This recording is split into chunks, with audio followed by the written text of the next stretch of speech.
Alrighty, this is number 3, the what boundaries do you need to set, pick a card reading, and let's move that over. Then we have all these cards in view. There's another one, there's a 6th one, the 3 of arrows, but it doesn't fit in here, so I'll show you that in a minute. And yeah, I'm sorry about this starting a second video, but yeah, I can only record 4 GB in one go. That's normal with a phone. That's just not my phone. It's just every cell phone. If I merge it, well, I've done that in yesterday's video as well, then the quality suffers tremendously, and that pisses me off too much. I really, yeah, it's a crying shame. I don't like that. So in that case, yeah, well, then there is a part 2. Can't be helped.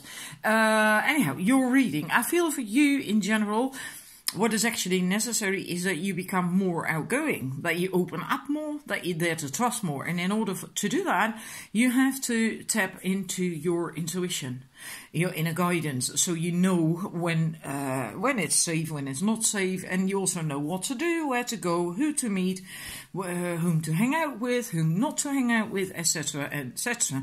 And I think you have closed yourself off too much in general. Can also be with one aspect, but I think it's more in general in your life. You've closed yourself off too much. And yeah, that's so also for you, I don't feel it's like really having to set a boundary.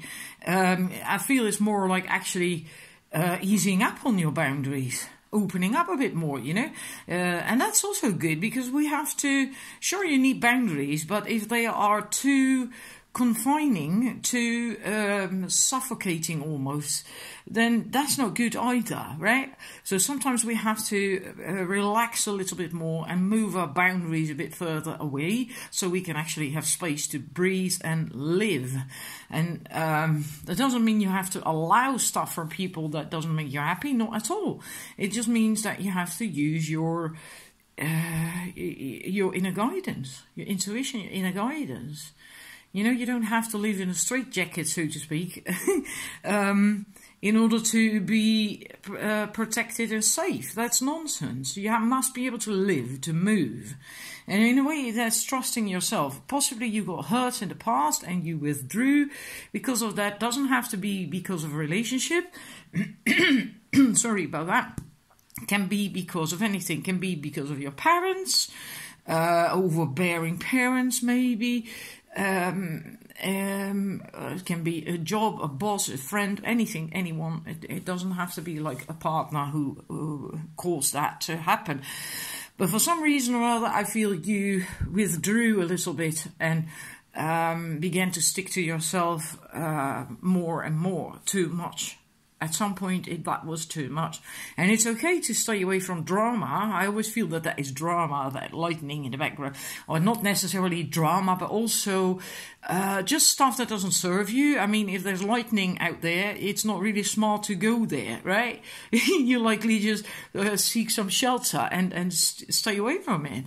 So that's a smart thing to do. But there is a huge big but. Lightning is also very cleansing. It cleanses the air, literally. There are always positive ions in the air, and they are negative for us. They are unhealthy for us. And lightning transforms or transmutes, or whatever the hell you call that, converts these positive ions into negative ones. And the negative ions are what we need. They are what make us healthy, keep us healthy. The same like air in the mountains and close to the ocean and the sea. And that's what lightning does as well. It cleanses. And that's why it can literally feel so good to stand outside in a safe place, of course, when there is lightning. Because it's like, yeah, you can feel that. If you're sensitive, you can feel the cleansing effect of lightning. Right, you don't, of course, want to get hit by it, but so there is another thing, another side to that coin, and I think it's important for you to start seeing that, to start learning it. Also, you are tending to that fire, right? Where did you get that fire? The lightning can give you the fire. If it hits a tree or whatever, and that tree catches fire, that's where you can get the kindling stuff for your fire. So it isn't all bad. And that means that you have to dare open up a little bit more, you know? It's not like everything out there is bad and is out to get you and out to hurt you, and, you know? And in that sense, I feel in this reading, this might indeed be 5 of Pentacles, that is, that you have this tendency to see that the glass is half empty as opposed to the glass is half full. It's the same thing. Right? And you really have to go out a little bit more, be open to learn new things. The Page of Pentacles, this is the Links, Page of Stones. Be willing to learn new things again, you know, and be willing to also admit that you do not know something. You know, that's not a crime. It's perfectly okay to say to someone like, well, I don't know. Can you tell me more about it? I actually find it quite interesting because I don't know. How am I supposed to do this? That's okay. That's perfectly fine. That doesn't mean you're dumb or anything, you know? Just, yeah. So be willing to be open, to be more outgoing, to go places more, to be among people more, to be willing to learn, to be a student. And by all means, like I said, follow your inner guidance. This is the Hermit, they're called the Hooded Man in this deck. Follow your inner guidance and pay attention to the small details, like that little bird who might be whispering stuff in your ear, so to speak. You know, just follow your inner guidance and pay attention to that, and then you cannot really go wrong. And then same thing here with the King of Vessels, also daring to just open up and take a bit of a risk, also emotionally, because a Couple of Vessels is about emotions, right? The King, sorry, not the Cup, the King of Vessels, King of Cups, is about emotions. He has mastered everything in the realm of feelings, emotions, relationships, and all that stuff, you know, that comes with that. And he can easily stand on one leg in a fast coursing stream without wobbling, without losing his balance, without falling over, and he just does it. Because he knows that what he needs, what serves him, fish, right, are in that stream, are in that water. So in order to get what he needs, what he wants, what makes him feel good, he has to dare go there. He has to dare do this. And that's also a message for you. Again, the similar thing, right? Dare to be more outgoing, dare to just do these things and not just seek shelter and sort of hide away and I'm not doing this thing anymore because I got hurt in the past and fell over when I tried to do that. So what? You know, yeah, it takes a bit of practice maybe. You know, you fall over and you get up and you do it again. And use your intuition again here with the moon, and it's okay to protect your core, your very sensitive core, which is that egg that's in the water. It's fine to protect that and to keep that safe. You know, you don't have to carry your heart upon your sleeve, that egg right away, right? Like here it is, here is all of me, just take it. You don't have to do that. There is a balance, a middle thingy, right? The golden middle point, path, whatever. And if you listen to your inner guidance, the Hermit again, you know when it is safe and when you can expose yourself a bit more, you know. And let's see the last card, fit that in. The 3 of Arrows, the jealousy. Yeah, in a way, a similar thing. I think you're kind of avoiding maybe working through something that hurt you, and that's because you are doing this, hiding, seeking shelter from it, running away from it in a way, and that doesn't help. If you've been through something difficult, sure, then you need a place where you feel safe, but you also have to come out of it again at some point. You know, you can't live here for the rest of your life. Because if you do that, you also miss out on the good stuff. You keep yourself safe from the bad things, maybe, but the good stuff can't come to you either.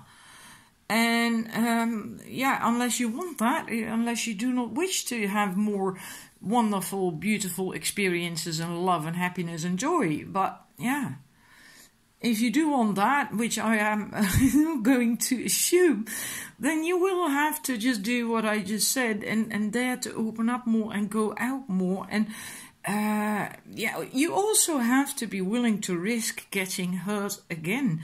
You can't avoid that.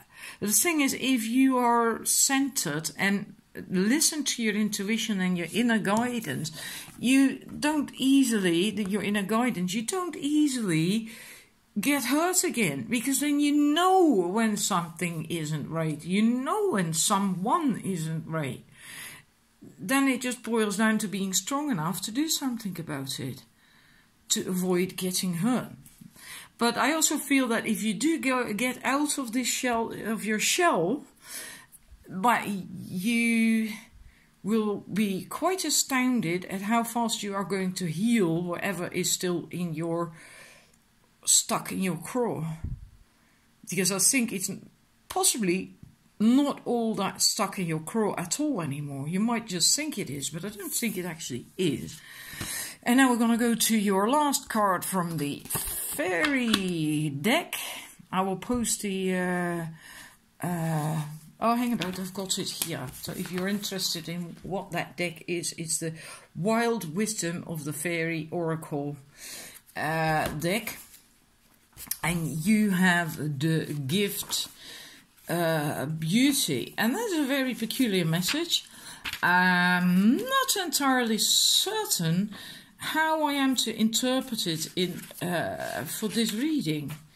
Whether I'm going to go for the the more positive thingy, or in accordance to what boundaries do you need to set. Well, that can also be positive, but because in essence, the message of this card is that there could be someone in your life or coming into your life who is going to give you a gift, and that gift will be underestimated. And the person who's going to give it to you is not going to be seen for a wowie, and what, you know, is like that gnome. Is most people wouldn't like that gnome so much as they would like that fairy. And then feel like, well, it's just a meaningless person. What does he have to offer? I mean, his trousers are even, you know, not hemmed normally, and is ragged and all that, you know. And so the person who's going to make that offer, you are not going to think too much of them.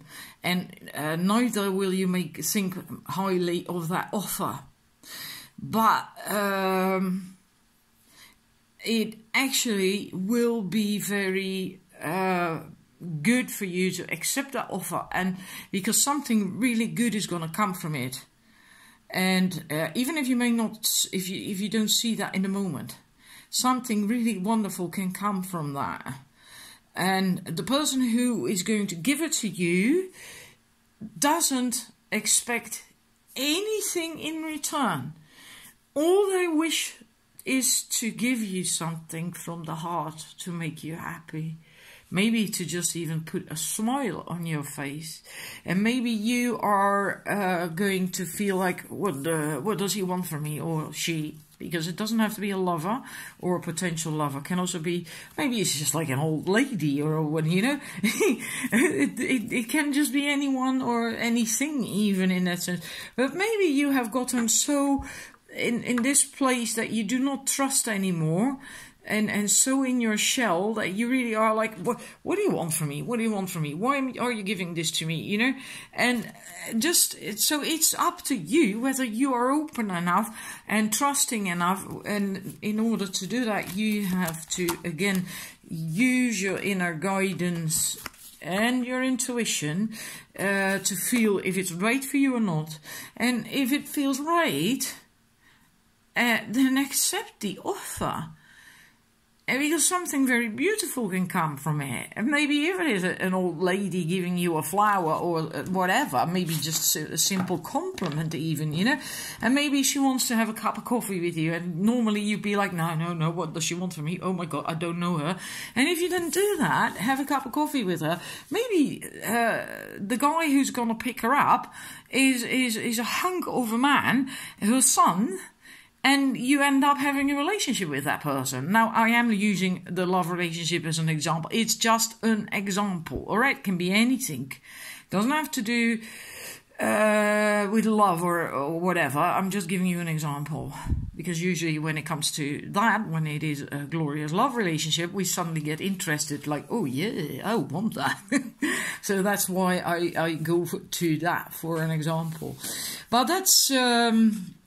yeah, that's basically the message. And also because of the gnomes are very able to manifest. They're great manifestors because they are so deeply connected to the element of earth. And there's also an aspect of alchemy involved in that, because from the earth, and they can turn things from the earth into jewels and riches and food and new life and... yeah, all these things. So they are very good at manifesting, gnomes, and also a slight bit of alchemy in there, I think. Yeah.